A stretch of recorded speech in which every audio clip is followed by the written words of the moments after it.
गर्मी छुट्टी में खुला रहेगा विद्यालय, चलेगा समर कैंप, परंतु मुक्त रहेंगे शिक्षक। प्रधान शिक्षक अपनी पूर्व की सेवा में लौटना चाह रहे।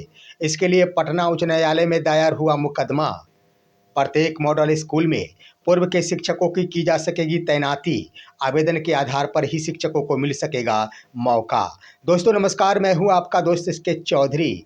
एक बड़ी खबर है दोस्तों, जो आजकल सोशल मीडिया पर चल रही, खास तौर पर समर कैंप को लेकर। गर्मी छुट्टी में बिहार के विद्यालयों को खोले रखने संबंधी पत्र जारी हुआ है और इसको लेकर शिक्षकों को इस बात की चिंता सतानी शुरू हो गई कि ऐसा न हो कि इस बार की गर्मी छुट्टी भी आखिर बेकार चली जाए। लेकिन दोस्तों आइए आज के इस वीडियो में हम बताते हैं कि शिक्षक इस समर कैंप से मुक्त रहेंगे। साथ ही साथ मॉडल स्कूल में पूर्व से कार्यरत शिक्षकों की ही तैनाती की जा सकेगी और शिक्षकों के द्वारा स्वयं के आवेदन के आधार पर ही उनमें पदस्थापित होने का मौका मिल सकेगा। इससे संबंधित भी पत्र जारी हुआ है, इस पर भी विस्तार पूर्वक चर्चा करते हैं। लेकिन सबसे बड़ी बात कि सपनों के आखिर सपना सजाकर जो भी शिक्षक प्रधान शिक्षक बने, शायद उनका मन उब चुका है इस पद से, जिसको लेकर पटना उच्च न्यायालय में कुछ शिक्षकों ने मुकदमा दायर की है। आइए दोस्तों इन तमाम बिंदुओं पर आज के इस वीडियो में चर्चा करते हैं। लेकिन इससे पहले आप मेरे इस चैनल को सब्सक्राइब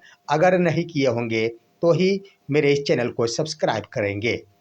दोस्तों सबसे बड़ी बात बता दें कि आजकल सोशल मीडिया पर यह खबर चल रही है कि गर्मी छुट्टी में विद्यालय खुला रहेगा, समर कैंप का भी आयोजन हो सकेगा और इसका परिणाम ये होगा कि शिक्षकों की यह गर्मी छुट्टी बेकार चली जाएगी, यानी इस अवधि में कार्य करने पड़ेंगे। लेकिन दोस्तों यहाँ पर मैं स्पष्ट कर देना चाहूँगा कि समर कैंप का भी आयोजन किया जा सकेगा, गर्मी छुट्टी में विद्यालय भी चलेंगे, लेकिन शिक्षक इससे वंचित रखे जाएंगे। दोस्तों दो पत्र जारी किया गया है प्राथमिक शिक्षा निदेशालय के स्तर से बीते कल, उसके अंतर्गत यह प्रावधान किया गया है। दरअसल कक्षा 4, 5 और 6 के छात्रों के लिए उन्मुखीकरण एक कार्यक्रम विकसित किया गया है, जिसके तहत छात्रों में भाषा एवं गणित के कौशल के विकास हेतु, ऐसा इसलिए कि आगे की कक्षा में जाने के बाद इन्हें दिक्कतों का सामना करना पड़ता है, जिसके लिए आखिर इन तमाम भाषा एवं गणित के कौशल के विकास हेतु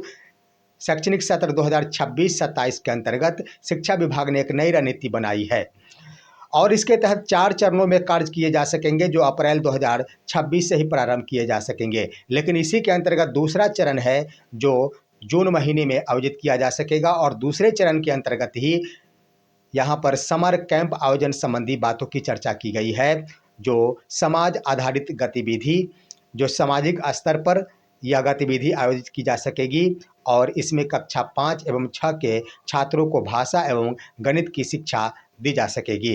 दरअसल दोस्तों जारी किए गए पत्र में स्पष्ट कर दिया गया है कि ऐसे कार्य के लिए, ऐसे शिक्षण के लिए स्वयंसेवक ही इसमें रहेंगे और साथ ही साथ समाज के गणमान्य वो व्यक्ति जो छात्रों को निःशुल्क सेवा प्रदान कर सकते हैं, उन्हें भी मौका प्रदान किया जाएगा और इसके लिए एनजीओ ही इसका संचालन कर सकेगा।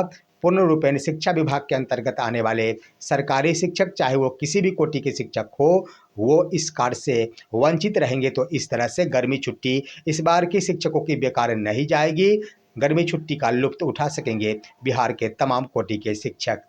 वहीं दोस्तों एक बड़ी खबर बता दें कि प्रधान शिक्षकों का संभवतः अपने पद से मन उब चुका है, चाहे इसका कारण कुछ भी हो। आए दिनों देखेंगे तो सबसे ज़्यादा अगर गतिरोध का सामना करना पड़ रहा है प्रधान शिक्षकों को, तो अपने विद्यालय में कार्यरत शिक्षकों से ही करना पड़ रहा है। तो दूसरी तरफ आप देखेंगे तो काफ़ी सपने सजाकर उन्होंने इस पद को योगदान किया था, लेकिन अन्यथा कोई भी सपना पूरा नहीं हो सका। दरअसल दोस्तों वेतन का मामला जुड़ा हुआ था। प्रधान शिक्षकों की डिमांड थी कि हमारा वेतन अलग होना चाहिए और तमाम कोटि के शिक्षक जो भी कार्यरत है नियमित कोटि को छोड़कर, उन सभी से ज़्यादा मेरा वेतनमान होना चाहिए, जिसको लेकर वो प्रधान शिक्षक का पद योगदान किए थे। लेकिन अब इस पर विराम लग गया। शिक्षक लगभग 1 वर्ष की सेवा अभी पूर्ण नहीं किए हैं, पूरे करने वाले हैं, लेकिन इसी बीच उन्हें पता हो गया कि अब मेरा वेतनमान इससे ज़्यादा नहीं बढ़ाया जा सकता, क्योंकि दोस्तों शिक्षा विभाग के स्तर से भी सदन के दौरान यह स्पष्ट कर दिया गया था कि प्रधान शिक्षकों का वेतन बढ़ोतरी के संबंध में कोई भी मामला विचाराधीन नहीं है।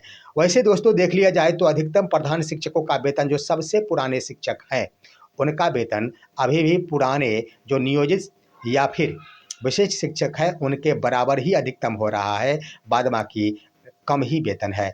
और ऐसा भी प्रावधान नियमित कोटि के शिक्षकों के क्रम में भी देखने को मिला है कि भले ही कोई नवनियुक्त प्रधानाध्यापक के पद पर प्रोन्नति के उपरांत पद को ग्रहण किए हो, लेकिन पूर्व से पदस्थापित मैट्रिक प्रशिक्षित ही अगर शिक्षक हैं तो उनका वेतनमान ज़्यादा हुआ करता है, न कि प्रधानाध्यापक का हुआ करता है। तो सेवा अवधि के आधार पर शिक्षकों का वेतन का निर्धारण होता है। इस आधार पर शिक्षा विभाग के स्तर से प्रधान शिक्षकों के मूल वेतनमान में बढ़ोतरी नहीं की जा रही है। संभवतः इसी बात को लेकर काफ़ी चोटिल महसूस किए होंगे प्रधान शिक्षक, जिसमें से आखिर कुछ शिक्षकों ने पटना उच्च न्यायालय में मुकदमा दायर कर दिया है। और मुकदमा दायर इसलिए उनके स्तर से किया गया है कि हमें अपनी सेवा में वापस कर दिया जाए। दरअसल दोस्तों, जो प्रावधान किया गया है अभी तक, उसके अंतर्गत शिक्षा विभाग के स्तर से प्रधान शिक्षकों को मूल सेवा में वापस होने की अनुमति नहीं है। वैसे किसी भी कोटि के शिक्षकों को, चाहे वो विशिष्ट शिक्षक ही क्यों न हो, उन्हें भी अपने पूर्व की सेवा यानी नियोजित पद पर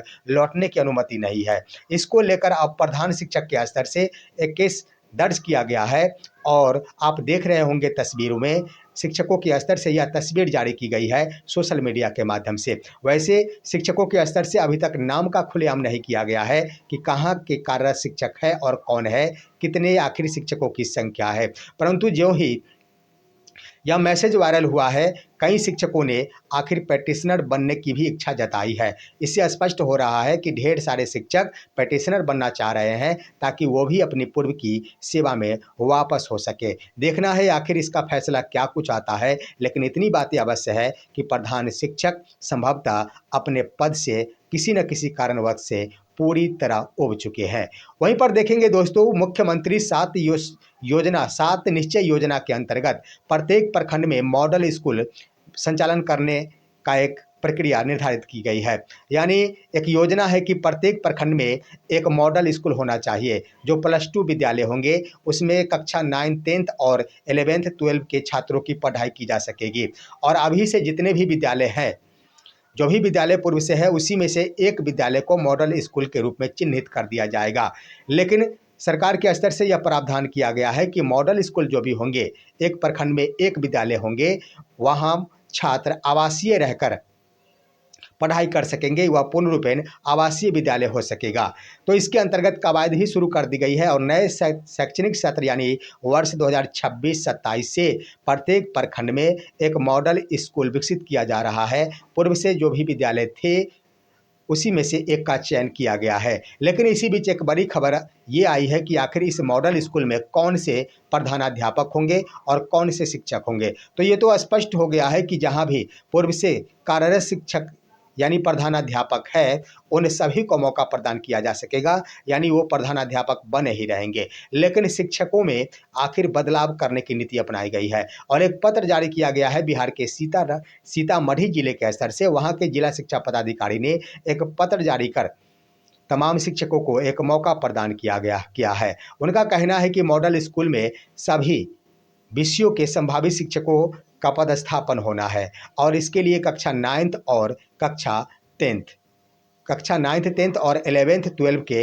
इसी प्रखंड में, यानी जिस ब्लॉक का यह मामला है मॉडल स्कूल है, उसी प्रखंड में अन्य विद्यालय में कार्यरत, चाहे वो सेकेंडरी शिक्षक हो या सीनियर सेकेंडरी शिक्षक हो, उनके द्वारा ई शिक्षा कोष पोर्टल के माध्यम से ही आवेदन किया जा सकेगा।